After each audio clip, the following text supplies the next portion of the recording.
galaxies similaires. Donc nous n'avons pas de statut spécial dans l'univers. Mais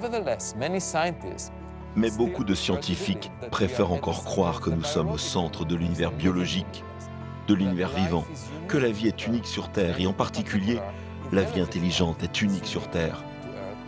Et je pense que la façon dont nous pouvons être plus modestes, c'est en rassemblant des preuves de ce qui se passe là-haut. Si cette réalité existe, pourrons-nous l'appréhender concrètement? Entrer en contact avec une éventuelle intelligence venue d'ailleurs? Michael Vaillant a travaillé sur les différentes vagues d'observation des ovnis dans le passé.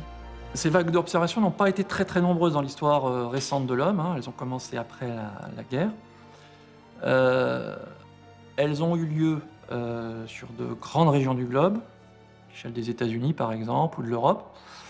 Pendant quelques jours, semaines, des centaines d'observateurs ont pu rapporter des observations de phénomènes inexpliqués, alors que d'ordinaire, on va avoir, par exemple à l'échelle de la France, un phénomène tous les 2 jours. Alors c'est déjà beaucoup, mais dans ces cas-là, c'est sans commune mesure. Jacques Vallée et d'autres scientifiques ont proposé ce qu'ils appellent une théorie du contrôle, c'est-à-dire que ce serait peut-être des intelligences extérieures qui seraient à l'origine de ces phénomènes, qui contrôleraient l'organisation de ces vagues. Il y avait derrière cette idée de théorie du contrôle, l'idée d'une théorie de l'apprentissage. Peut-être que le phénomène apprend à l'homme sa présence. C'était un peu l'idée.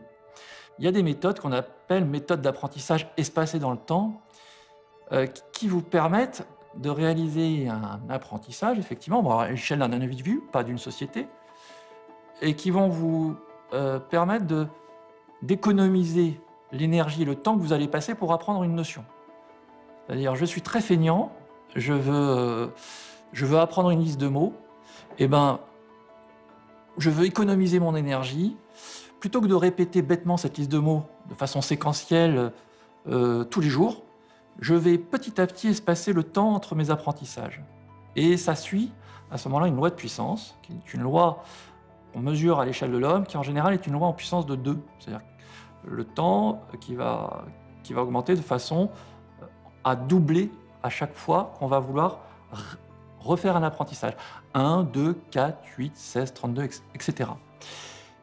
Et on observe ce schéma, dans certaines de ces vagues d'observation, c'est-à-dire que certaines de ces vagues d'observation sont très précisément reliées par une loi en puissance de 2,04, même précisément.